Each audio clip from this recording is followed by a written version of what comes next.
Selamat berjumpa kembali anak-anak dalam pembelajaran agama Katolik dan Budi Pekerti kelas 8. Apa kabar? Baik-baik semuanya ya? Sehat-sehat ya? Baik, tadi kita sudah menyimak lagu Datanglah Ya Roh Pencipta. Itu adalah doa pembuka kita. Baik, setelah lagu atau doa pembuka tadi, mari kita mengamati cerita tentang saksi yang ada di buku paket. Pada suatu malam terdengar teriakan seorang wanita meminta pertolongan.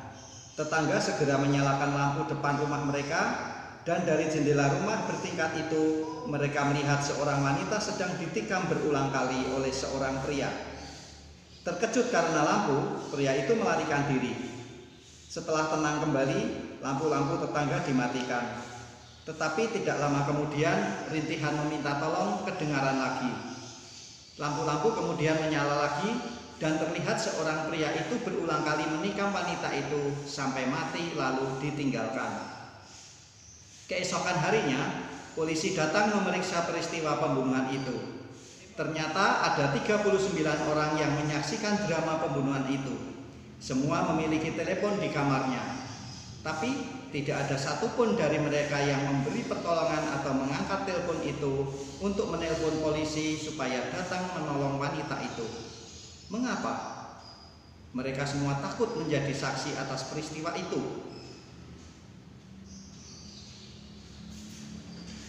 Nah, anak-anak, setelah mendengarkan atau menyimak cerita tadi, buatlah 2 pertanyaan untuk lebih mendalami tentang saksi ini. Silakan buat 2 pertanyaan. Beberapa pertanyaan yang mungkin diajukan adalah: 1. Apa arti saksi? 2. Apakah menjadi saksi itu penting? 3. Mengapa semua orang takut menelpon polisi? 4. Apa yang seharusnya mereka lakukan saat itu? 5. Apa makna dari cerita itu? Baiklah, mari kita menjawab kelima pertanyaan tadi. Kita awali dengan pertanyaan yang pertama. Apa arti saksi? Saksi menurut Kamus Besar Bahasa Indonesia adalah orang yang melihat atau mengetahui sendiri suatu peristiwa atau kejadian, orang yang memberikan keterangan di muka hakim untuk kepentingan pendakwa atau terdakwa. 2. Apakah menjadi saksi itu penting? Sangat penting, supaya diketahui siapa yang salah atau benar, supaya perkara segera diputuskan oleh hakim. 3. Mengapa semua orang takut menelpon polisi? Orang takut untuk menjadi saksi atas peristiwa itu, tidak mau berurusan dengan polisi. 4. Apa yang seharusnya mereka lakukan saat itu? Menelpon polisi atau langsung menolong perempuan itu. 5. Apa makna dari cerita itu? Kita harus berani bertindak, berani menjadi saksi, menolong orang yang dalam bahaya. Baik anak-anak, langkah berikutnya adalah kita akan mendalami bacaan kitab suci. Mari kita buka kitab suci kita atau Alkitab elektronik yang ada di HP kalian. Yang pertama adalah Injil Yohanes. Kita buka Injil Yohanes. Injil Yohanes bab 16 ayat 8 sampai 15. Yohanes 16 8 sampai 15. Silahkan dijawab 3 pertanyaan ini. 1. Apa janji Yesus kepada para rasul? 2. Disebut apakah Roh Kudus yang dijanjikan oleh Yesus itu? Mengapa disebut demikian? Dan yang ketiga, apa harapan Yesus tentang kehidupan para rasul bila Roh Kudus ada dalam diri mereka? Anak-anak, kita buka bacaan yang kedua, yaitu dari Kisah Para Rasul bab 2 ayat 1 sampai 13. Setelah kalian membaca, jawablah 3 pertanyaan ini. 1. Tanda apa yang menyertai kehadiran Roh Kudus dalam peristiwa Pentakosta? 2. Apakah Roh Kudus masih bekerja dalam gereja? Sebutkan contohnya. Dan yang ketiga, apakah Roh Kudus masih bekerja dalam kehidupan orang Kristiani saat ini? Berilah contoh konkretnya. Baik, selesai ya dengan bacaan kitab suci dan sudah dijawab pertanyaan-pertanyaan tadi. Mari kita lanjutkan dengan mencatat rangkuman materi. Setelah Yesus wafat disalibkan, para rasul sedih dan takut tidak tahu harus berbuat apa. Yesus berjanji akan mengutus Roh Kudus atau penghibur, yaitu Roh kebenaran. Ada dalam Injil Yohanes bab 16 ayat 8 sampai dengan 15. Roh Kudus turun ke atas para rasul pada hari raya Pentakosta. Penta artinya 5, Pentakosta adalah hari ke-50, yang ditandai dengan bunyi tiupan angin keras, lidah-lidah api hinggap di atas para rasul. Para rasul berbicara dalam berbagai bahasa mewartakan Yesus yang bangkit. Roh Kudus adalah Roh Allah, pribadi Allah. Peran Roh Kudus bagi gereja yang pertama, mengajarkan tentang kebenaran Allah, yaitu mewartakan Yesus Kristus yang menyelamatkan seluruh manusia dari dosa. Yang kedua, menguduskan gereja. 3. Menggerakkan, mendorong, menguatkan dan menyemangati gereja untuk mewartakan karya keselamatan. Roh Kudus tetap menjaga gereja sampai saat ini. Peran Roh Kudus bagi kita adalah 1. Roh Kudus adalah Roh kebenaran, karena apa yang dikatakannya berasal dari Allah. 2. Roh Kudus membimbing dan memimpin kita kepada seluruh kebenaran Allah.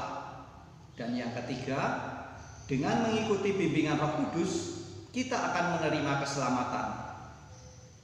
Makna Pentakosta bagi para murid Yesus adalah Yesus tidak mau meninggalkan para murid, melainkan menyertai mereka sampai akhir zaman.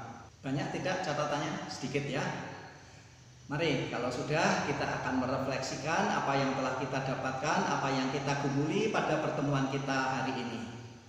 Mari kita pejamkan mata dan dengarkan saya, resapkan dalam hati kalian masing-masing. Kita telah mengetahui bersama bahwa Roh Kudus adalah Roh Allah sendiri yang senantiasa mendampingi kita.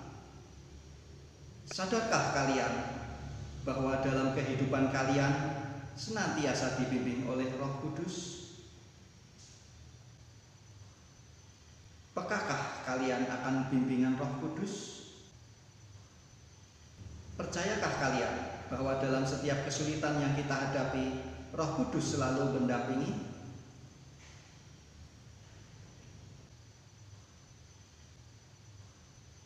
Kapan terakhir kali kalian merasakan dibimbing oleh Roh Kudus itu?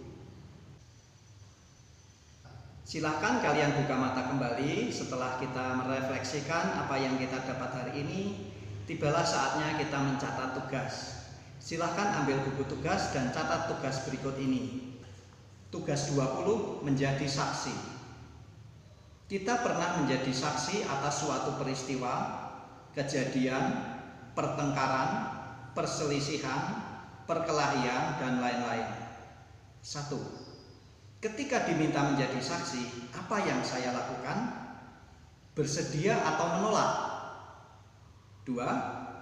Apakah saya berani mengatakan yang benar dan tidak takut akan ancaman yang mungkin terjadi? Atau saya menghindar dengan mengatakan tidak tahu? 3. Berilah contoh. Kapan saya menjadi saksi? Saksi untuk siapa? Dalam peristiwa apa? Dan apa yang saya katakan? 4. Apa akibat kesaksian itu buat saya dan buat orang lain yang terlibat? Mari kita tutup pertemuan ini dengan doa penutup. Anak-anak ikut berdoa ya, jangan diam atau berdoa dalam hati saja ya.